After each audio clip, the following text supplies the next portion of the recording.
Que a graça e a paz de nosso Senhor Jesus Cristo esteja com você, meu querido irmão, minha querida irmã. Eu me chamo Gilmar Reis. Seja mais uma vez bem-vindo aqui no nosso canal, Firmado na Palavra.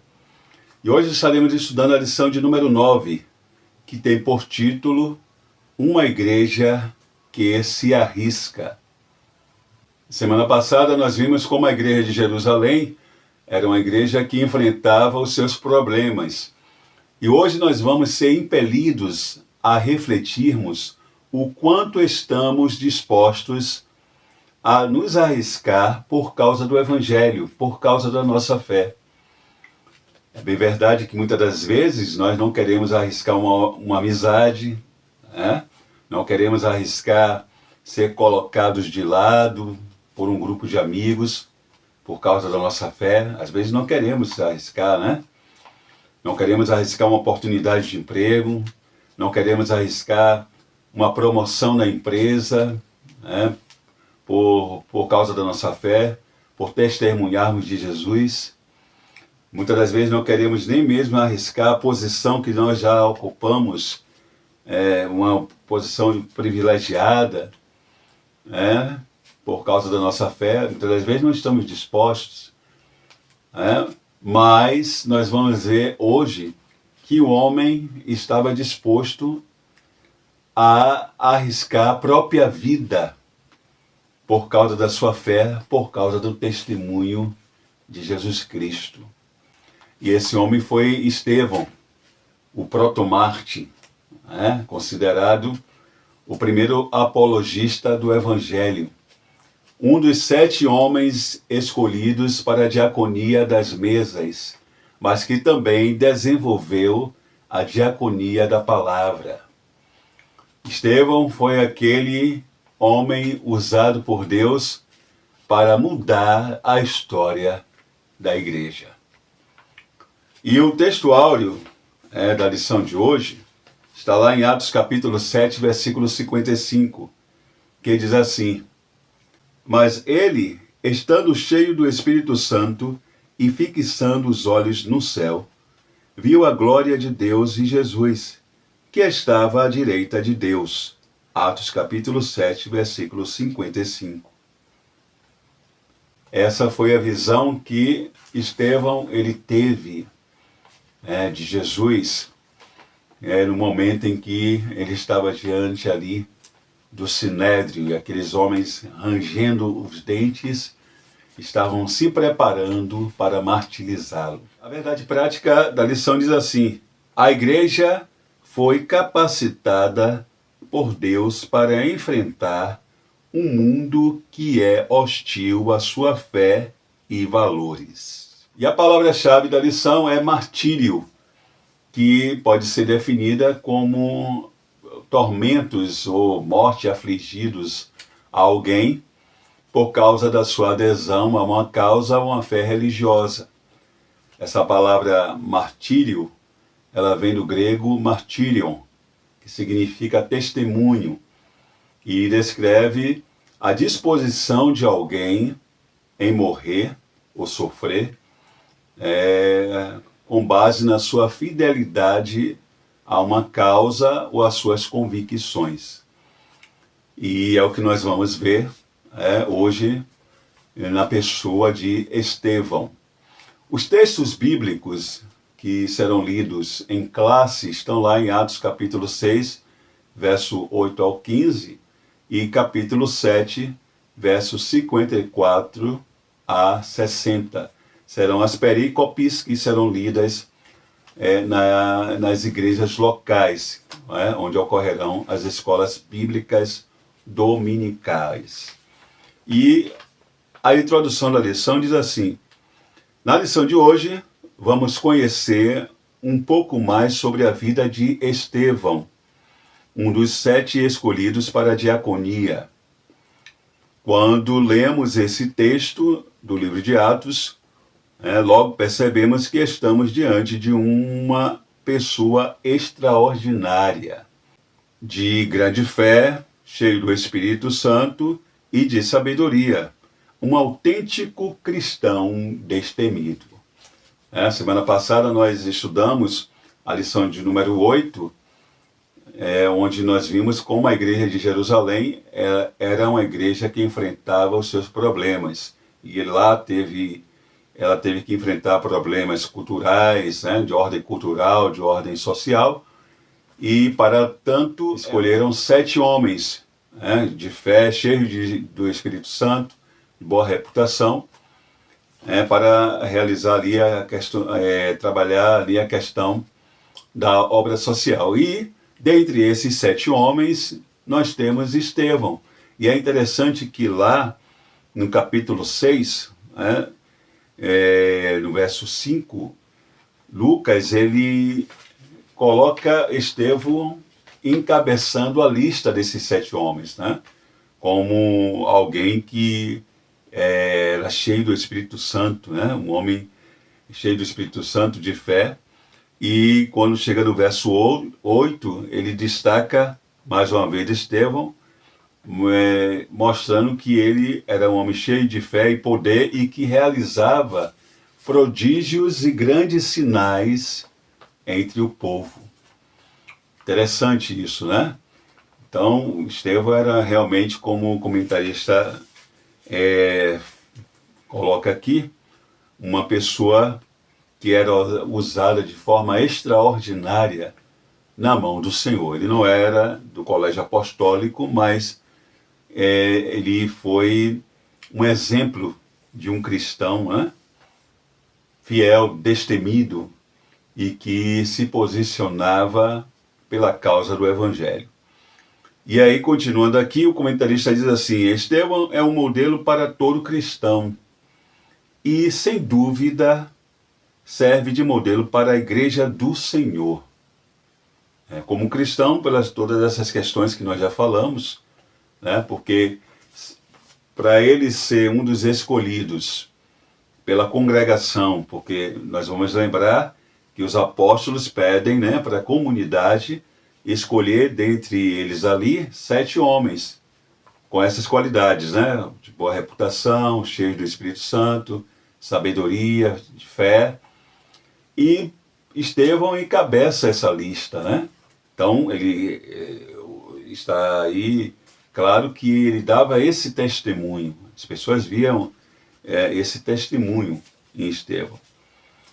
E isso é um exemplo para nós, né? E para a igreja, porque, como nós vamos ver no decorrer da lição, Estevão ele não se movia da sua posição de cristão. Ele não se deixava amedrontar pelas ameaças, né? A ponto de ele enfrentar o Sinédrio. Nós vamos ver que ele enfrentou o Sinédrio, e a gente sabe que o Sinédrio, que era um tribunal judaico, foi aquele que julgou Jesus, né? Inclusive arranjou testemunhas falsas para condenar o mestre. Então eram homens poderosos, mas Estevão ele não se deixou amedrontar. É o que a igreja ela tem que fazer, né? Ela não pode se deixar intimidar pelas ameaças que vierem, principalmente para inibi-la de cumprir a sua missão, que é pregar o Evangelho. E aí, continuando aqui, o comentarista diz que observamos que a perseguição a Estevão e seu consequente martírio marcam um momento decisivo na história da igreja. Quando a igreja sai para fora dos muros de Jerusalém para alcançar o mundo. Nós vamos lembrar que a ordem de Jesus para os seus discípulos foi que eles ficassem em Jerusalém até que do alto eles fossem revestidos do poder, para que eles fossem a partir daí testemunhas de Jesus, tanto em Jerusalém como na Judéia, Samaria e confins da terra, porque a grande comissão era essa: ide por todo o mundo pregar o evangelho a toda criatura. Então não era somente para ficar ali em Jerusalém. Mas nós vamos ver que após o dia de Pentecostes, a descida do Espírito Santo, a igreja meio que, pelos relatos de Lucas, né? Ali no capítulo 2, capítulo 3, a igreja meio que se acomodou ali, né? Lucas vai dizer que eles perseveravam unânimes ali todos os dias no templo, no partir do pão, em casa. Então, indica que eles permaneceram por ali. Eles não se atentaram para a ordem de Jesus, que era de se espalharem. Eles deveriam propagar o Evangelho para as outras regiões, fora ali dos muros de Jerusalém. E aí nós vamos ver que a morte de Estevão, após a morte de Estevão, vai desencadear uma perseguição ali em Jerusalém. E eles vão ser meio que obrigados a se espalharem. E nesse espalhamento, nessa dispersão, aí o Evangelho ele começa também a ser propagado. E aí o comentarista da lição, ele continua dizendo: estava tendo, portanto, cumprimento das palavras de Jesus de que a igreja seria testemunha tanto em Jerusalém, Judeia, Samaria e até os confins da terra, aquilo que nós falamos, né? Atos capítulo 8, versículo 1, marca o início daquilo que foi anunciado em Atos capítulo 1, versículo 8. Bom, aqui no primeiro tópico da lição nós temos Estevão e a igreja que tem sua fé contestada. Subtópico 1 diz: aprendendo com Estevão. Com Estevão, em Atos capítulo 6 e capítulo 7, aprendemos que a fé cristã sempre será questionada. Ele enfrentou oposição e todo cristão também enfrentará. A fé será colocada à prova sem espaço para indecisão. Até porque, irmãos, nós fomos chamados para sermos luz. E como luz, iremos incomodar as trevas. Até porque não há como haver comunhão entre trevas e luz. E o cristão ele precisa ter isso em mente. Que no local onde ele chegar, se ele se portar realmente como cristão, se ele propagar o Evangelho de Jesus, ele não vai agradar a maioria. A maioria vai se incomodar. Por quê? Porque o Evangelho ele confronta. Porque o Evangelho ele descortina aquilo que está em oculto. Confronta as pessoas no seu íntimo. Mostra a sua necessidade, a sua situação espiritual. E isso incomoda. Quando nós propagamos a verdade, que é Jesus, nós confrontamos o relativismo. Nós confrontamos essas ideias progressistas, que vai contra os valores cristãos. Nós fazemos com que as pessoas elas sejam iluminadas, porque a palavra de Deus diz que e conhecereis a verdade, e a verdade vos libertará. As pessoas, aqueles de coração sinceros, os de solos onde a semente do Evangelho cai e são boa terra, em que ela brota e germina e cresce e aí vai gerar o fruto. Essas pessoas que são essas terras boas, em que a semente do Evangelho cai, essas pessoas vão ser livres, libertas da sua opressão do pecado. Outras que militam pelas questões relativistas, os céticos, aqueles que militam contra o Evangelho, eles ficarão incomodados e se posicionarão. E o cristão, a igreja, ela precisa estar preparada, né, cheia do Espírito Santo, para não temer e continuar na sua posição, né, de luz, na sua posição, né, de detentora da verdade, que é Jesus Cristo. Né? Então a gente precisa ter isso em mente. É aquela questão que nós já falamos em outras oportunidades, né? Nós temos uma identidade e uma missão, e nós precisamos estar atentos para não deixar que essa identidade ela seja atingida, manchada, e que a nossa missão ela não seja comprometida. Né? Nós precisamos entender quem somos e o que devemos fazer. Né? E aqui continuando, por isso que o comentarista diz, né, assim, não haverá espaço para indecisão. Ou você é, ou eu sou, ou nós somos cristãos, ou nós somos a igreja do Senhor, ou não somos. E aí, continuando, né, a pessoa de Estevão, que é um exemplo também para a igreja, diz assim: além disso, Estevão nos ensina que todo cristão deve saber defender sua fé, explicar e sustentar as crenças cristãs é uma responsabilidade da igreja. E cada crente precisa entender no que acredita e como responder a desafios.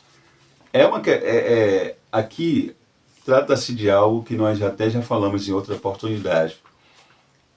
O cristão que entende qual é a sua responsabilidade, né? Entende quem ele é e sua missão, que é propagar o Evangelho, ele é um exímio leitor das Escrituras. Ele deve ser um exímio estudante da Palavra de Deus. Ele precisa, para ele propagar o Evangelho, ele precisa entender o que é o Evangelho. Ele precisa saber defender a sua fé, manusear bem a Palavra de Deus. Para que ele possa, com a capacitação do Espírito Santo, propagar o Evangelho de forma bem articulada, para que os outros possam compreender. E é isso que nós vamos ver na pessoa de Estevão. E como é que se consegue isso? Nós já falamos. É preciso, sim, oração, buscar revestimento de poder, capacitação do Espírito Santo, mas é preciso a leitura, o estudo, da Palavra de Deus. E precisa ler a Palavra de Deus, para que você possa propagar, ensinar a outros, né? Não somente pregar o Evangelho, mas também fazer discípulos. E, no caso aqui, responder aos desafios, porque, principalmente, isso aqui é muito para o jovem cristão, né? O jovem cristão que hoje entra à faculdade, e que muitas das vezes na sua sala de aula você tem ali 40 alunos, e só você e outro amigo seu que é cristão, às vezes só você mesmo que é cristão, que está ali como um cristão, e às vezes um professor militante, um ateu, um cético, um humanista, ele vem com suas ideias racionalistas, com suas ideias, com suas falas céticas em relação à fé, em relação a Deus, em relação a Jesus Cristo como Salvador, e você precisa se posicionar. Você precisa se posicionar, e defender a sua fé. Muitas das vezes até em prol de alguém que está ali e que você, como luz, deve esclarecê-lo. Vai ser usado por Deus para iluminá-lo. Porque tem muitas pessoas que realmente elas queriam entender. Elas queriam entender a verdade do Evangelho. E eu e você somos instrumentos na mão do Senhor para isso. Mas nós precisamos nos preparar em oração, na leitura, no estudo da palavra de Deus, né? Principalmente você que é jovem, que está aí adentrando a faculdade, né? Precisa estar preparado. E aí o comentarista continua dizendo: no entanto, em um mundo que muitas vezes se opõe ao cristianismo, não basta apenas defender a fé. Olha aí, é preciso estar preparado até mesmo para enfrentar perseguições, né? Aí já um outro aspecto, né? A gente precisa estar convicto também do que nós cremos, né? E capacitados pelo Espírito Santo para, se tivermos que enfrentar perseguições, às vezes nos locais de trabalho, na faculdade, nós nos mantermos firmes, né? Buscar realmente, através da oração de Deus, graça para suportarmos, porque o mundo ele jaz do maligno e ele é hostil. O príncipe desse mundo, né? Ele é hostil às coisas de Deus. E nós sabemos, como Paulo ele escreve lá em Efésios, que a nossa luta não é contra carne nem sangue, mas contra as potestades e principados, né? Nós precisamos estar preparados. Bom, Estevão é um exemplo de coragem, mostrando que tanto o cristão quanto a igreja devem estar dispostos a permanecer firmes, mesmo que isso signifique perder a liberdade ou até mesmo a própria vida. Nós precisamos refletir muito sobre isso, né, irmãos? Porque nós sabemos que muitos irmãos nossos, nesse momento, em países orientais, em que a perseguição ao cristianismo é ferrenha, estão perdendo suas vidas por amor ao Evangelho, né? Estão como Estevão, sendo ali martirizados por amor ao Evangelho. E aí a gente volta para a pergunta do início, né? O quanto estamos dispostos a nos arriscar por causa do Evangelho? É o que nós precisamos refletir com base nessa lição. Bom, e aqui no subtópico 2 nós temos a fé sob ataque.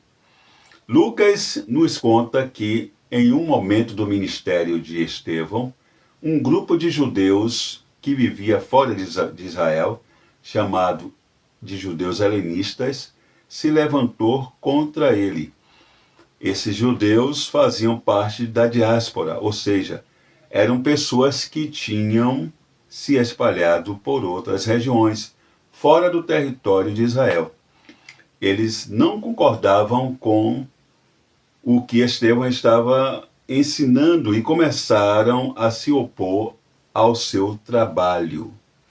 Na verdade, é aqueles que, lá no verso 9, é dito, quando os opositores são mencionados, se fala ali da sinagoga dos libertos, a sinagoga dos libertos, que não fica muito claro para nós ali, se ali aqueles que são chamados da sinagoga de libertos, que incluía sirineus, alexandrinos e outros, se tratava só de uma sinagoga, que incluía todos esses, sirineus, alexandrinos e outros, ou se tratava de mais de uma sinagoga, talvez até 5. Agora, em todo caso, o que é relevante nessa passagem é que quem se opõe à liderança e à pregação de Estevão não são os judeus hebreus, aqueles ali de Jerusalém, mas são aqueles da diáspora, os chamados helenistas, como nós vimos na semana passada, na lição passada, que eram aqueles que muitos eram filhos de pais judeus que haviam nascido fora ali da Palestina, né? Tinha uma influência muito grande, principalmente da Grécia, né? Falavam grego, não falavam nem mais o aramaico. Então, foram esses aí que se levantaram, chamados aqui no versículo 9 como sinagoga dos libertos, aqueles que faziam parte da sinagoga dos libertos. Então, eles que se opuseram à liderança e à pregação de Estevão. Aí, seguindo aqui, diz que eles não concordavam com o que Estevão estava ensinando e começavam a se opor ao seu trabalho. Esse levante aconteceu logo após Estevão fazer prodígios e grandes sinais entre o povo. É interessante observar que o verbo grego usado aqui, anistemi, com o sentido de levantar, é o mesmo verbo usado por Marcos quando disse que houve testemunhas falsas que se levantaram para acusar Jesus. Como nós já falamos, né, Jesus, diante do Sinédrio, ele foi acusado por testemunhas falsas. Né, e, como o mesmo texto diz, que Estevão disputava com esses da sinagoga dos libertos, como eles não puderam vencê-lo ali através, digamos que, do debate, então eles procuraram testemunhas falsas para acusar Estevão e assim levá-lo diante do Sinédrio.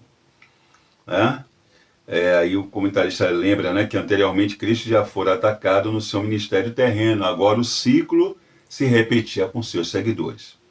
Bom, a fé cristã sempre será alvo e objeto de ataque, como nós já falamos, né?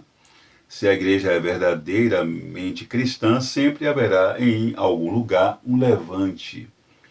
Neste episódio, o levante fora motivado por conta da inveja que os religiosos sentiram ao verem suas sinagogas esvaziadas por motivo das pessoas se renderem a um evangelho de poder.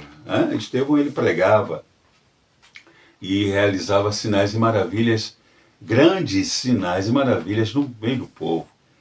Então, o povo ia se convertendo, né?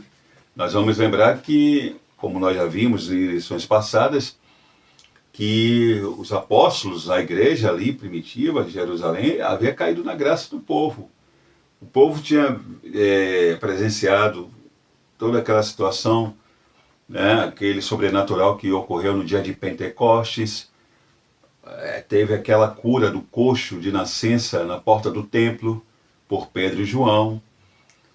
A gente via as conversões, o próprio testemunho, como nós já falamos em outra oportunidade, o próprio testemunho que os irmãos eles davam, a coinonia que havia entre eles. O texto vai dizer que eles caíam na graça do povo e Deus ia acrescentando cada dia na igreja aqueles que iriam se salvar. Então, isso fazia com que aqueles de corações endurecidos, como aqui está falando, da sinagoga, enfim, eles começassem a se preocupar e se posicionar contra os cristãos, a pregação do evangelho, porque as pessoas estavam se convertendo. Bom, aí aqui no subtópico 3 diz assim, disputa com Estevão. Uma outra palavra usada nesse texto merece nossa atenção.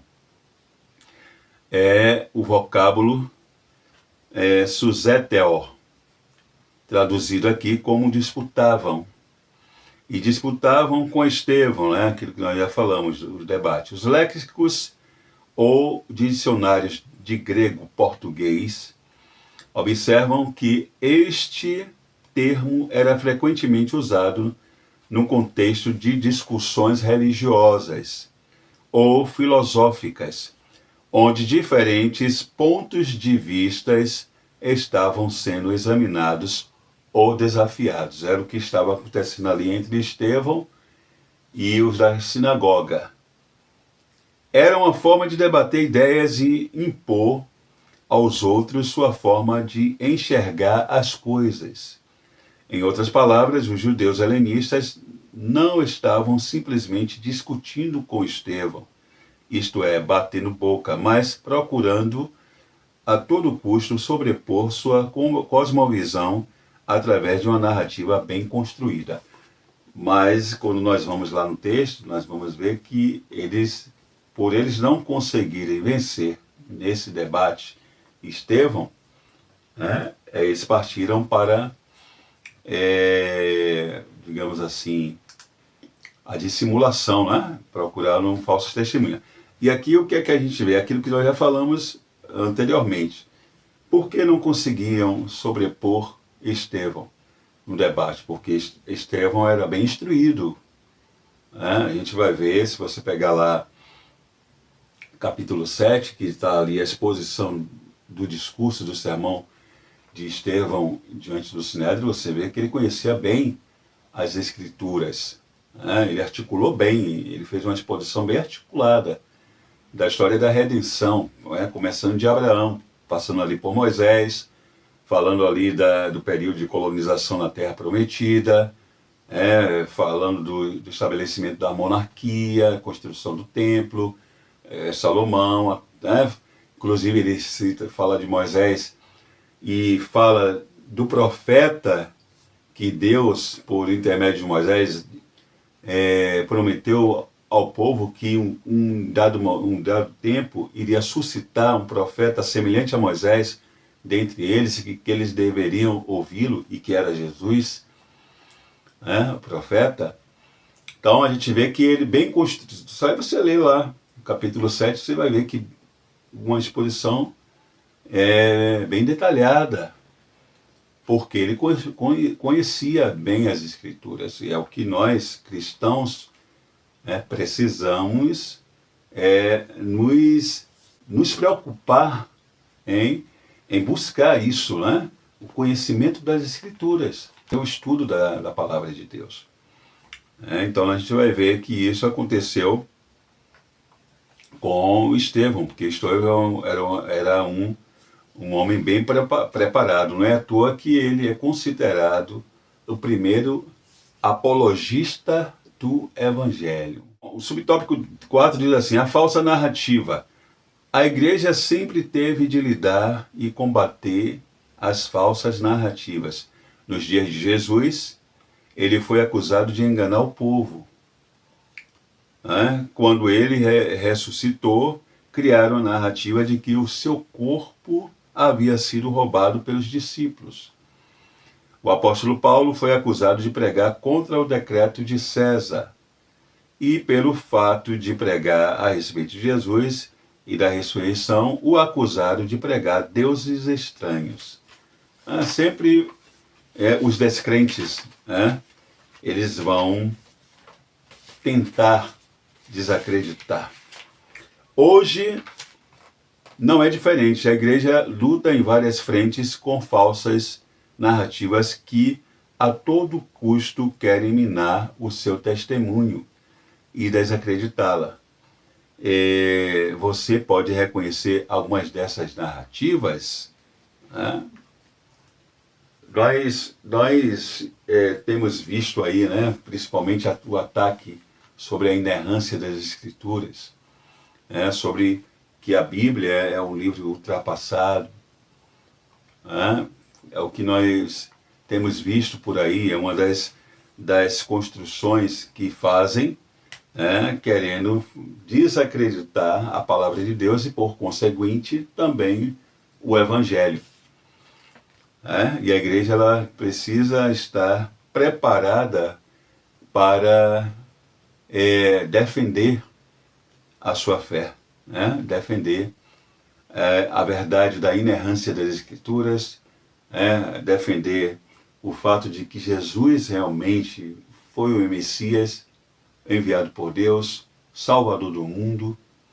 A igreja precisa estar preparada para desconstruir essas falsas narrativas. Segundo o tópico 2 diz assim: Estevão e a igreja que defende sua fé. Subtópico 1 diz assim: Deus na história do seu povo. Estevão é conhecido como o primeiro defensor da fé cristã e o primeiro mártir da igreja.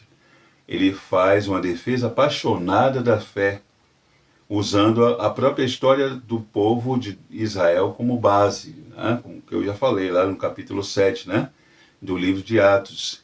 Nós encontramos seu discurso completo, no qual, guiado pelo Espírito Santo, ele não apenas mostra como Deus sempre agiu na história de seu povo, mas também revela o propósito principal dessa história. Como nós já falamos, né? Agora, aqui o subtópico 2, avançando aqui para o subtópico 2. Corações endurecidos. Concluído sua defesa da fé, Estevão disse: homens de dura cerviz e incircuncisos de coração e ouvido, vós sempre resistis ao Espírito Santo. Assim vós sois como vossos pais, né?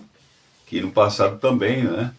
Frente a todos aqueles milagres, todas aquelas revelações que Deus ele fazia de si próprio no meio do seu povo, mas havia aqueles que endureciam os corações, né? Muitos saíram a gente sabe que muitos saíram do Egito e não chegaram justamente à terra prometida, né? A Canaã, justamente por causa da dura cerviz, né? E é isso que Estevão vai lembrar a eles, né? Que lá os antigos israelitas, mesmo vendo o Mar Vermelho abrindo, maná caindo do céu, mas muitos pereceram no meio do caminho.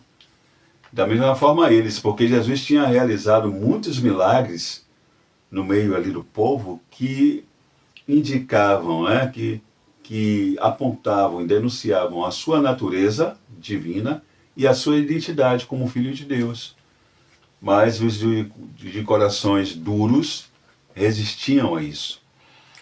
Aí continuando, diz assim: mesmo diante dos fatos apresentados aqui por Estevão em uma defesa suficientemente convincente, seus adversários preferiram ignorar. Foi a reação do Sinédrio, né? Na verdade, ninguém convence quem não quer ser convencido. Deus não força ninguém a crer, nem tampouco o condena sem lhe dar antes oportunidade. O texto mostra que o Espírito Santo não tem espaço em corações endurecidos. As pessoas que, mesmo diante, no caso aqui, né, do contexto aqui, mesmo no caso desses homens, eles viram Jesus realizar milagres, sobre a ressurreição de Jesus, aqueles dois soldados haviam testemunhado, mas foram subornados, para não levar isso adiante, e o corpo de Jesus não foi encontrado. E a maior prova que Jesus havia ressuscitado é que aqueles discípulos, os apóstolos, eles jamais iriam se submeter a tanto sofrimento, a tanta perseguição, se eles não tivessem convicção da ressurreição de Jesus. Jesus apareceu para mais de 500 irmãos.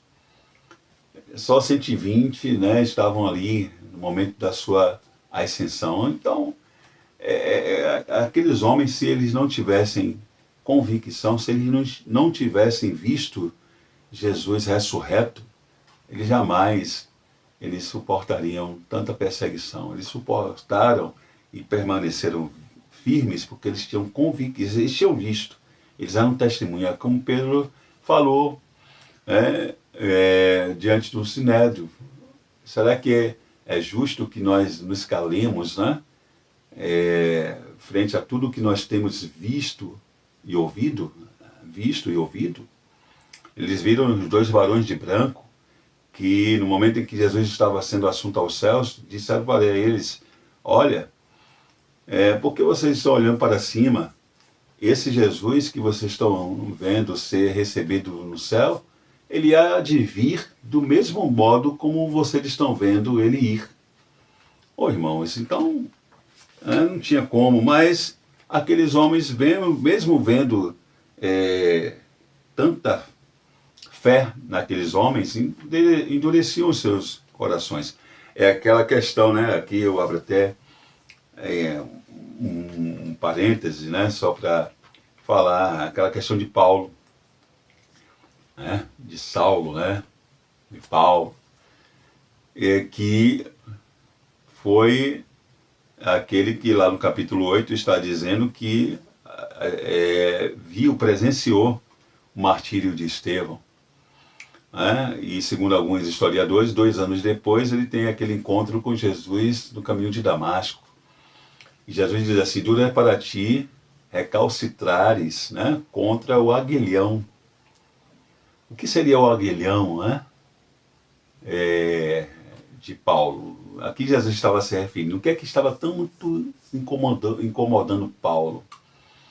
A gente não pode ser dogmático, mas eu, particularmente, juntamente com outros estudiosos, entendemos que uma das coisas bem fortes que mexeram com Paulo foi aquele testemunho de Estevão. Estevão se manter firme diante dos seus algozes, ser morto por apedrejamento.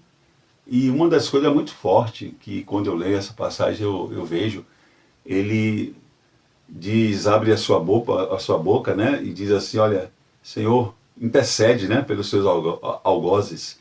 Senhor, não vos impute esse pecado. Libera perdão, né? Coração perdoador. E ali ele adormece. Irmãos, isso, imagine para Paulo, que tinha um coração sincero, né? Era um fariseu sincero. Paulo, ele era daqueles que Jesus advertiu os apóstolos: olha, muitos que vão prender vocês, levar para a sinagoga, açoitar, perseguir, vão estar achando que estarão fazendo serviço a Deus. Eram os sinceros, que depois vão ser alcançados, né? E Paulo foi um desses. Quando ele teve aquele encontro com Jesus, Jesus ali consegue o resgatar. E aí nós sabemos que Paulo foi um grande bandeirante do Evangelho, né? Bom, aqui o tópico 3 diz assim: Estevão e o martírio da igreja. Contemplando a vitória da cruz. Diante de um grupo enfurecido, Estevão contemplou a glória de Deus. Ele disse: eis que vejo os céus abertos e o Filho do Homem que está em pé à mão direita de Deus. Uma igreja que contempla o Cristo glorificado não nega a sua fé, pois ela contempla a vitória da cruz. Assim como Estevão, o apóstolo Paulo demonstrou estar pronto não somente para sofrer pelo nome de Jesus, mas morrer por ele. Uma igreja que mantém seus olhos no Cristo glorificado não tem nada a temer. Porque nós olhamos para a promessa, né? Nós olhamos para a promessa. Jesus, como nós já falamos, né? Nós aguardamos a volta de Cristo. Enquanto estamos aqui aguardando a sua volta, nós precisamos continuar firmes, cumprindo a nossa missão, né? Que é propagar o Evangelho, que é ser luz do mundo, né? Sal da terra. Bom, aqui, como o que nós já falamos, né? O subtópico 2 diz assim: perdoando o agressor. A última declaração de Estevão, antes de sua morte, é marcante e cheia de significado. E pondo-se de joelhos, clamou com grande voz: Senhor, não lhes imputes este pecado, que nós acabamos de falar, né? E tendo dito isto, adormeceu. Essas foram as últimas palavras de Estevão. Foi liberando perdão, intercedendo a Deus para que perdoasse, né, os seus algozes. Aqui vemos um cristão que não teme a morte porque contempla a coroa da vida. Temos aqui a figura de uma igreja que literalmente se dá pelo perdido, que se sacrifica por ele. Esse deve ser o modelo a seguir. Forte isso, né? Porque Estevão estava sendo ali apedrejado, e mesmo sendo apedrejado pelos opositores, ele intercede, porque a gente não pode ser dogmático, né? Eu sempre falo isso, mas quem sabe muitos daqueles que apedrejaram Estevão, por exemplo, Paulo, né? Não precisa a gente conjecturar, nós acabamos de até falar antes, Paulo estava ali e alcançou mais tarde perdão, né? A intercessão de Pedro, de Estevão, né? Olha que maravilha, a intercessão de Pedro no momento que estava morrendo alcançou Paulo. Deus teve misericórdia e Paulo foi alcançado. Quem sabe outros também, né?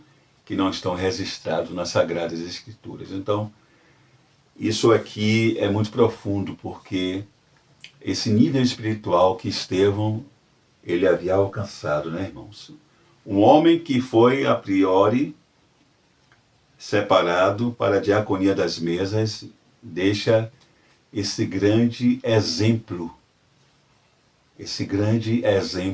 de cristão, e que nós precisamos refletir.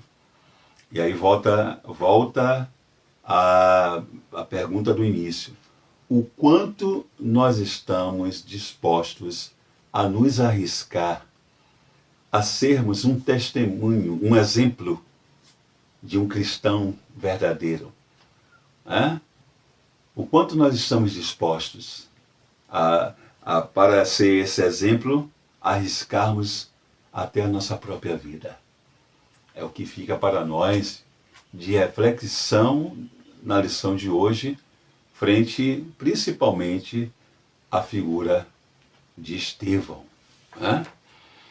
Aí a conclusão da lição diz assim: Estevão, um dos 7 escolhidos para o trabalho social da primeira igreja, representa o modelo de uma igreja verdadeiramente bíblica. Qualificado, cheio de fé e do Espírito Santo, não teme se posicionar diante de um mundo e de uma cultura contrários.